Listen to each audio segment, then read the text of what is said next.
I want to blow my brains out. I said those fateful words on a Sunday, Memorial Day, after a long weekend alone and blacked out.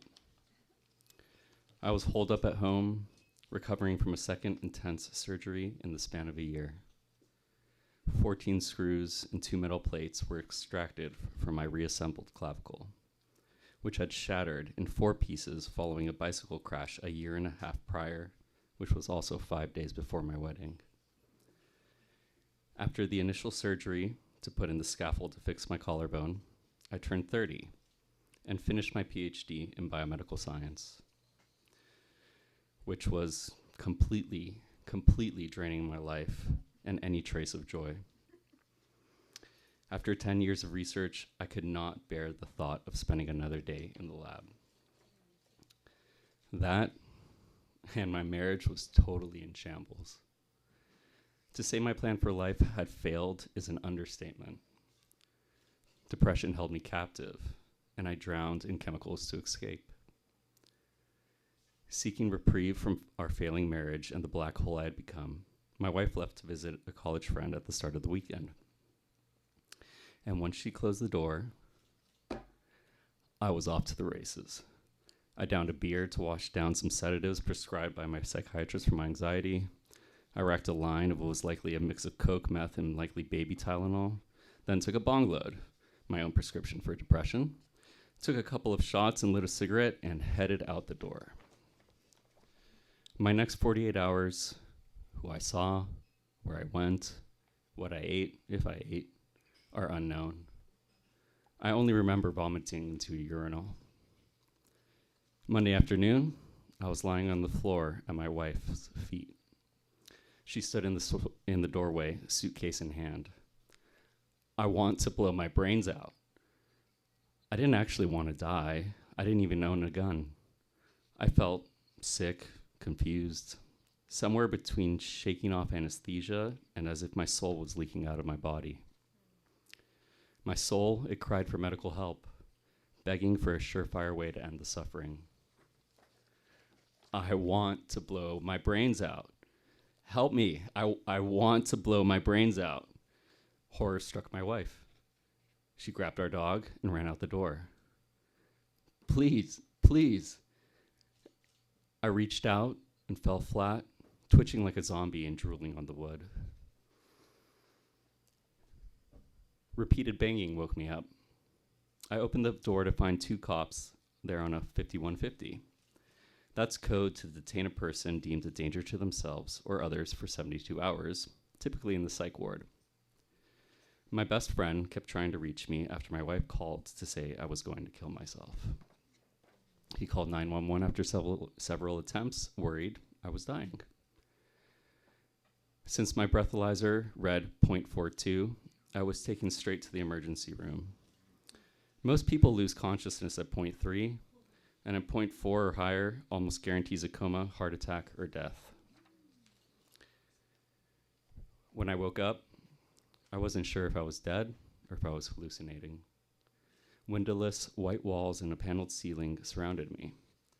No straitjacket or padding, though, just shelves of neuroscience and psychiatry books. It felt like a shrink's office in purgatory. But thank God it wasn't the cuckoo's nest. I tried not to vomit as I sat there, and my head throbbed and my stomach bubbled. There were no coherent thoughts between my ears. It was just static, like when TV program ended at the end of the night, pre-90s. Then, my antennas started to spark and drift toward muffled voices warbling like Charlie Brown's adults. Foggy-headed, I hadn't even noticed the large man with the button-down shirt tucked into his pants, held up by suspenders, sitting back in a chair right in front of me. The man who I'd come to know as Dr. B was speaking. But my mind was lost at sea, bobbing between a clear and opaque reality until sinking into the depths of the psyche where sunlight cannot shine. When our session ended, I was let out, dazed, and found my parents distressed and in despair. When I made it back to their house, I clutched the toilet and begged for relief from incessant vomiting, bile, and diarrhea. Only devastation and shame interrupted the sickening withdrawals until I fell asleep on the floor. The next morning at Dr. B's practice, I focused on a noise machine hissing in the corner, and my gaze ran through the lines in the soundproofing boards along the walls. Dr. B scooted over in his chair, which refocused my attention, and then he spoke with his Cosmo Kramer flair. Your intake shows that you've had thoughts of killing yourself. I could not coordinate my mouth, voice, and mind. I was mummified and could only gaze through a narrow slit with my googly eyes. And suddenly, I was enveloped in darkness, recalling the past few days. It was as if I was dropped in liquid nitrogen, and I froze. The gulp of my Adam's apple, it sent a crack through my petrified body. And then I shattered. Tears streamed and saliva frothed as I hyperventilated and gasped for words.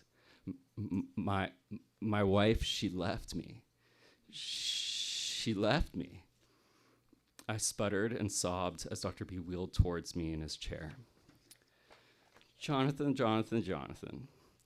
All relationships end in either separation or death. Your wife, she's never coming back.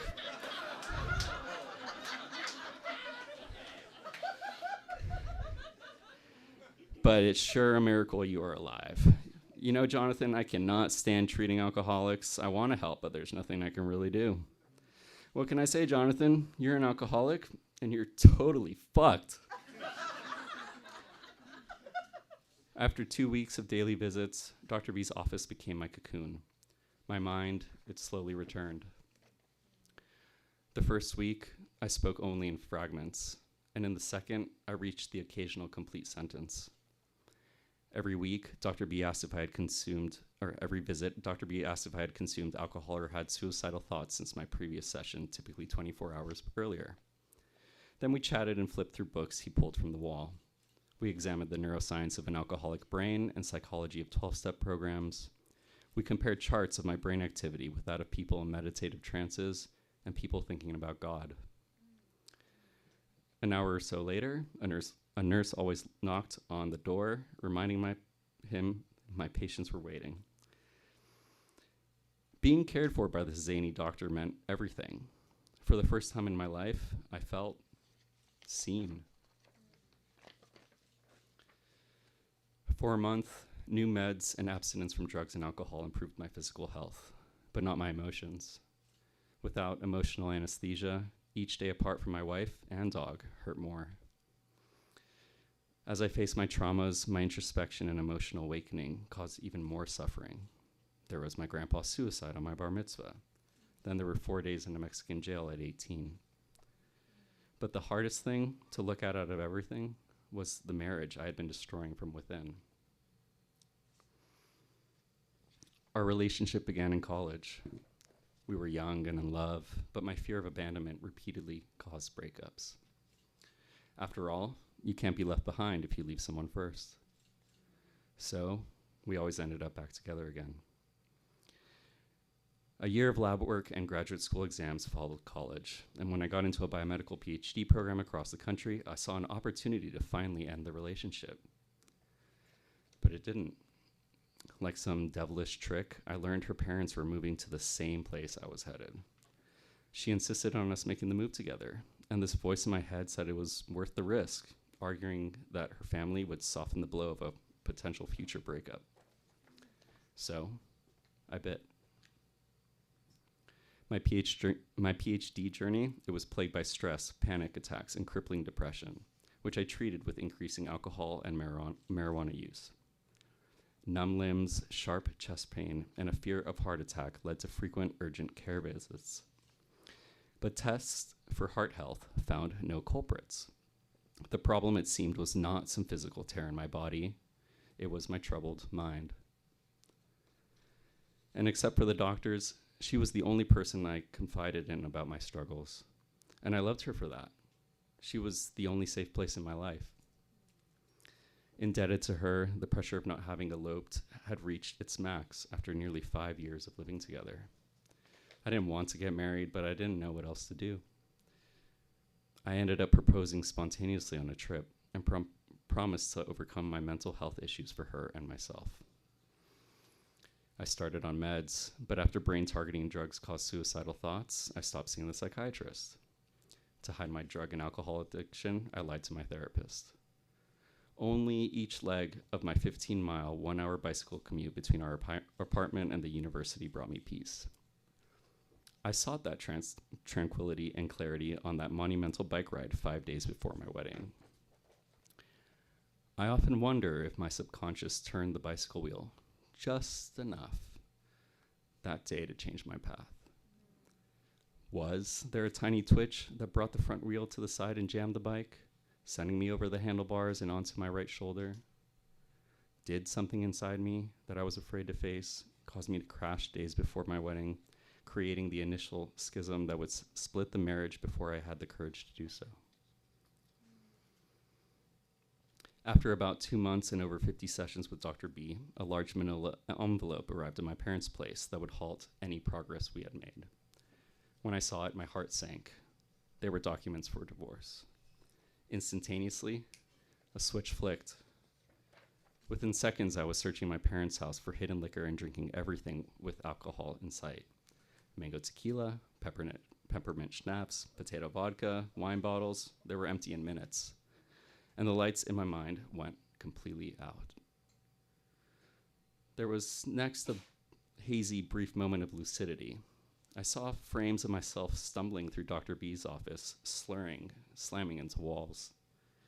Fuming, Dr. B charged at me, stomping down the hall and chased me out while yelling, "Don't you ever come back here unless you're sober, and plan on staying sober." When the 5-day bender ended, another heinous cycle of withdrawals took hold. For every drop of alcohol my body squeezed out, self-loathing took its place. How had I become an about-to-be-divorced 30-year-old alcoholic, living with his parents with no professional future? How I grew up: men do not cry, we do not ask for help. We sweep everything under the rug, employing emotional janitors to hide the mounting dust piles of dread and doubt. And then there was my pride.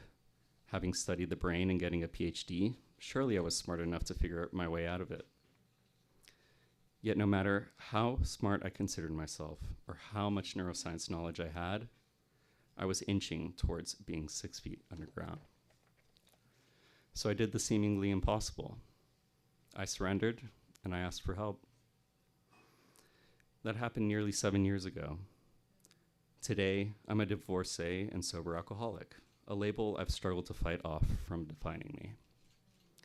I never mended the pieces of my life. My ex-wife and dog, I never saw them again. My friends have all gone on to have kids while I got to experience dating apps for the first time in my 30s. I've been on hundreds of dates and had several failed relationships. But every sober breath makes me more grateful, carrying me through a life I increasingly call my own.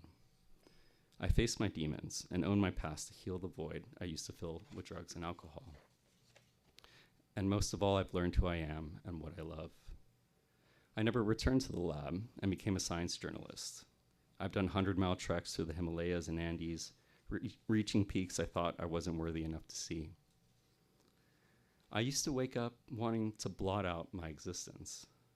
Now, I never want the day to end. I often drive by Dr. B's office and have not had the courage to go back in. But a month ago, I actually decided to give him a call. He didn't recognize my voice at first. It was obviously very different from my jumbled gibberish years earlier. But he heard health, happiness, and success. I got to tell him about how my new career had taken off and how I adopted my own dog. And just like old times, a half an hour went by. As the conversation came to an end, Dr. B invited me to come by. I agreed, but I had one more thing to say before hanging up. I told Dr. B that no day goes by without, in this miraculous, absurd, and traumatic life, without thinking of how his generosity helped set me on the straight path. There's that, and how he stared me straight in the eye and said, "Jonathan, what can I say? You're an alcoholic, and you're totally fucked." Jonathan Grinstein, ladies and gentlemen. Jonathan.